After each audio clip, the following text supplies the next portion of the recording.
Okay, let's talk about the tiers in a bit. First of all, Neal, congratulations, 2 years in the job. Not so many managers reach that milestone, and it's been a heck of a 2 years, hasn't it? You've crammed a lot in. Yeah, I think I've been helped out by lockdown, haven't I? Yeah, obviously, when I came, the record of managers previous, however many it had been in 20 years, 20-something managers in 20 years wasn't great, but it's been a bit mad, and, I'm very proud and privileged to still be here. So yeah, delighted, and hopefully I can, when I do finally leave my time here, I can leave it in a better place, and that's the aim.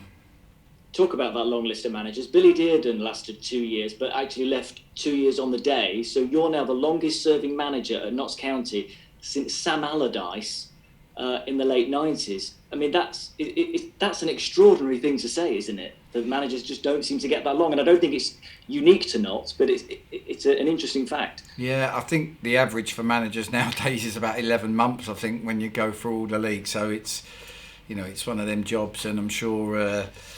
social media and stuff has heightened the speed that managers come in and out because people voice their opinions more. But like I say, I'm really thankful and proud that I'm here.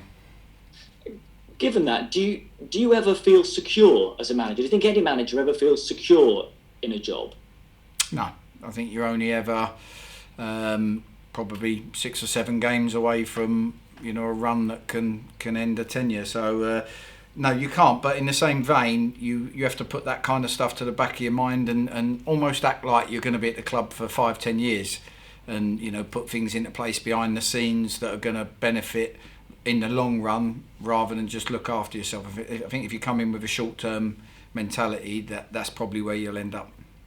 I mean, when you took over, very difficult circumstances, of course, and I think many people thought relegation that year was inevitable. I wonder whether at any point, have you ever thought at any point during this 2 years that you might lose your job?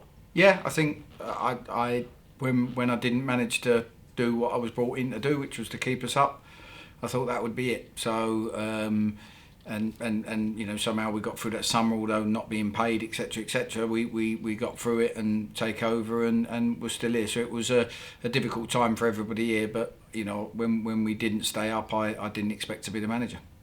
Yeah, I mean, you have had a long time at Wimbledon, of course, before this, but what are the advantages of being able to have a sustained period in charge of a team? I think probably more than anything on the pitch, you get to eventually shape the team and mould the team and bring your own players in. I think that's probably sort of the biggest thing, because that's the factor that gives you a chance on the pitch.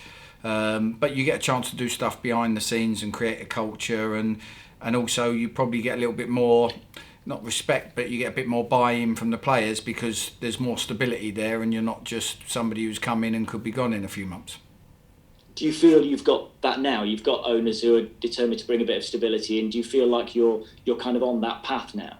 I feel like we've got as good owners as you're ever going to get in football, and that's me not just trying to throw a compliment out, that's the truth. And if I'm honest, if the time comes when the owners decide, we want to move in a different direction, or the season hasn't quite gone as well as we thought or we wanted, then these owners, if they make that decision, then I will quite happily hold my hands up, because they're very clear thinking, logical people, and I would have probably underachieved at that point.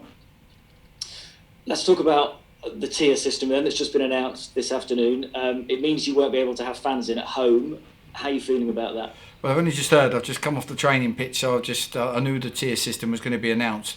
If I'm honest, seeing yesterday, I think 698 people or whatever it was died yesterday, and that's not a figure that seems to be going down in my eyes despite the lockdown. So I didn't hold out much hope. I know that the carrot's been dangled, as in the government have put this thing out there, but I didn't hold out much hope for a lot of the country to be able to do it. But obviously some are, and we're going to have to, hopefully, as a city here, Nottingham, pull together and do the right things to try and get our numbers down to allow both fans of Forest and Notts County the opportunity to watch their team. Because when you go away in coming weeks, and Dagenham, there'll be a crowd there potentially, does that give them an unfair advantage over you, that then when you play your home games, you don't have your supporters behind you? Possibly, but whether fans are there shouting at you or not, it's an atmosphere, regardless of whether it's all for the home team. It's an atmosphere, and we'll do our best to turn that and feed off it. And sometimes it's better than just hearing your own voice echoing around the empty stadium. Do you think that's true from your point of view and from the players? Even though there aren't going to be any of your own supporters in, will it actually benefit you just being in and having a ground with some supporters in? Yeah, I mean, the only thing you hope is it doesn't not benefit you in regards to the referee. If the crowd are all shouting for a free kick or a penalty and the referee gets influenced by that, that's the only thing that you hope doesn't go against you in them scenarios. But yeah, some players like being booed and shouted at by the opposition. It gets them going. It makes them even more determined. What about this game then? I wonder how much good that last victory and the manner of it has done the mood around the place when you get a win in those circumstances. Yeah, it was great, and it was really weird. Obviously, last kick of the game after what had happened on the Tuesday night, so it turned full circle. And I feel like the way we handled Tuesday night as staff, we went in, we lifted the boys rather than sort of shouted and hollered at them for stupidity in the last minute or whatever. We lifted them, we picked them all up, tried to get the spirits where they needed to be, and you feel a little bit vindicated in your approach that the boys stuck together and didn't lose their heads with 10 minutes to go. So, but it was a good 4 points. We had 3 away games on the trot. It was a good 4 points last week. But it's only good now if we can keep that momentum going and stay unbeaten and try and pick up the points tomorrow night. Yeah, which won't be easy, I guess, against Wealdstone. What are you going to get from them? Really good team. Really impressed. I think all 4 teams that have come up from the north and south, really impressed with the way they try and play football. They play it from the back. They make the pitch big and expansive, and you can see with Wealdstone that they're very, very brave because they're one of the highest scorers, if not in the league. They're very good going forward, and because they're brave, they'll get caught every now and then at the other end. So we got to be very respectful of what they can do to hurt us, but also have confidence in our ability to hurt them as well. Thanks, Neal. I'll leave it there. Thank you. Cheers, Dave. Over to you, Jake. Great stuff. Hi, Neal. How are you? Good, thank you. Good stuff. Just to echo what David said, many congratulations on it being 2 years now at Meadow Lane. Of course, it's been a bit of a topsy-turvy time since you took over. But is there a favourite memory or a game that's really stuck out for you in those 2 years that you look back on really fondly? I think, despite it ending up not really doing what we wanted it to, I think when we beat Mansfield 1-0 here, and I think the club hadn't beaten them in about 14 years or so. The atmosphere around that place when we walked off the pitch, it came on the back of a really good point at Lincoln. The atmosphere was electric, and walking off that pitch, even in that moment, you'd felt you'd put so much happiness into the crowd in a season where they hadn't had much to shout about. So that was a really nice moment. Great stuff. And to look forward again to this season now, of course, as you mentioned, you've had a string of away games, but I think it's 3 home games on the trot now. Are you happy with although it's been a stop-start to the season, are you happy with the foundations that you've seemed to have built with these 3 home games coming up?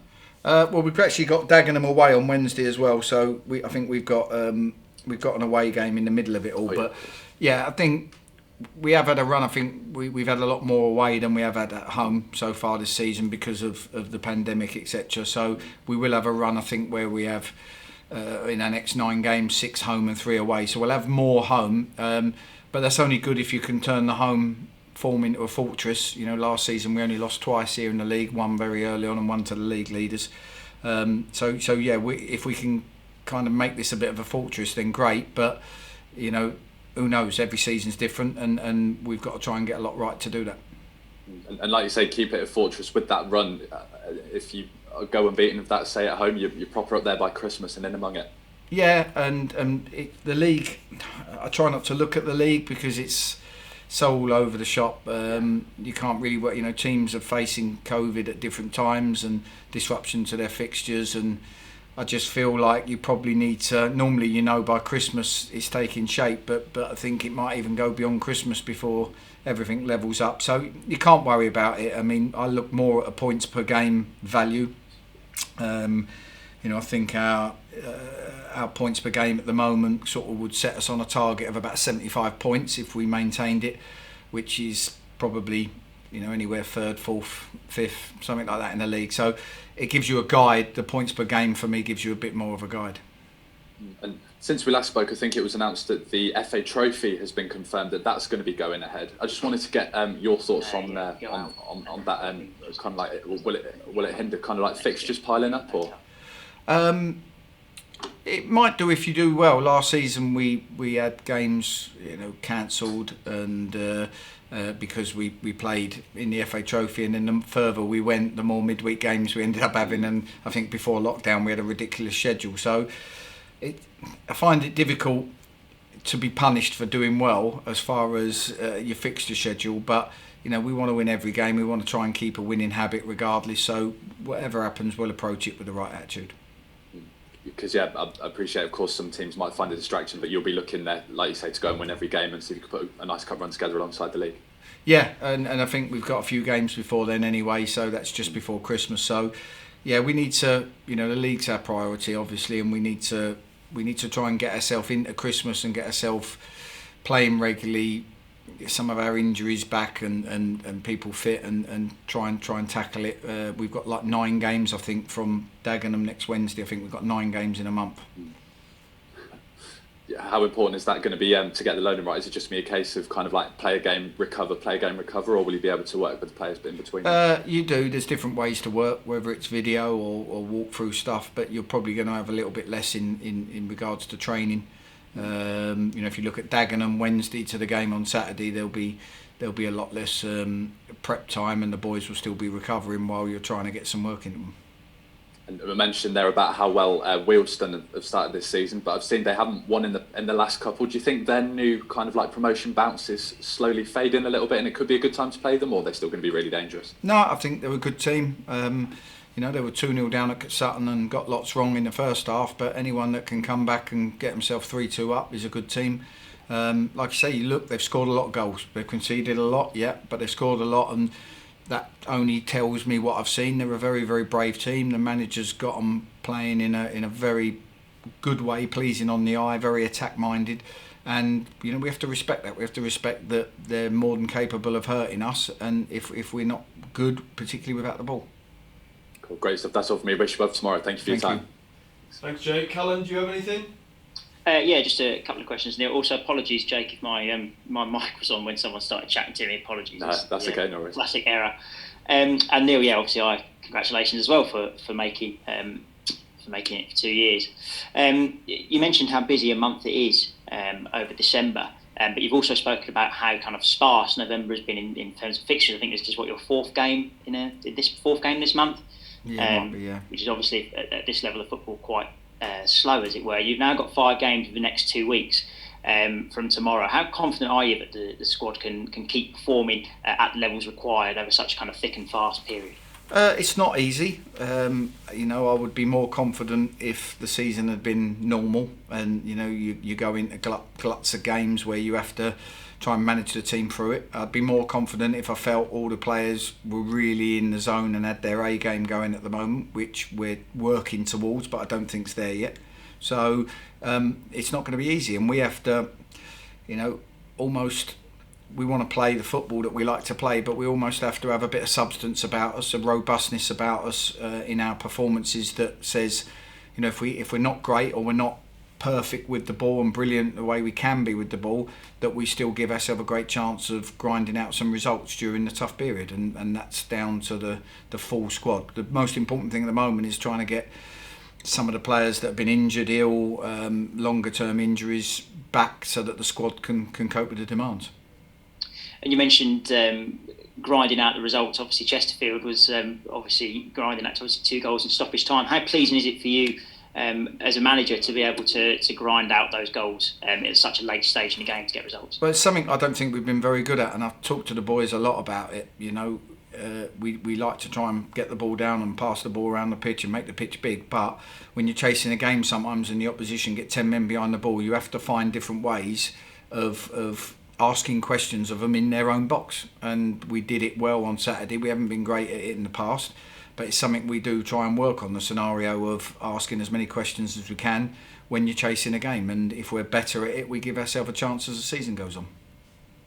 And you mentioned getting some of your injury players back. Obviously, Damien McCrory and Wes Thomas were both out at the game at Chesterfield. Are we looking to see anyone hopefully coming back and making the squad selection problem even a bit better for you? Yeah, they're getting there.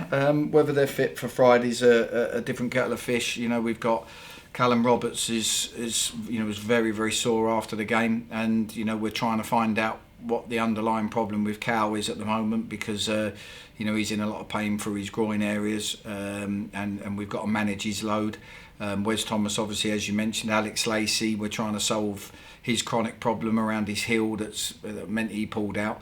And if you add them players into the mix, Alex Lacey, Callum Roberts, Wes Thomas, Damien McCrory, they're 4 players that if they were on the starting team sheet, you wouldn't bat an eyelid. So, like I said, we've got to try and find a way of battling on, and the players that are in the team and the squad at the moment have got to dig in and do the jobs. Just one last question for me, Neal. Whilst I was just typing some questions yesterday, obviously the news that Maradona had died, I'm sure you won't mind me saying that was more your era than it was mine, and seeing him growing up. What are your thoughts on obviously losing one of the greatest footballers that the world's ever seen? Well, for me, he was the best I've ever seen. He was the best player in the world for me. I know Messi, Ronaldo now are incredible, and their numbers are incredible, but any player that can take a decent country and single-handedly win the World Cup for them, for me, deserves the accolade to be the best in the world, and for many years he was. So it's a crying shame, but boy did he bring us some joy.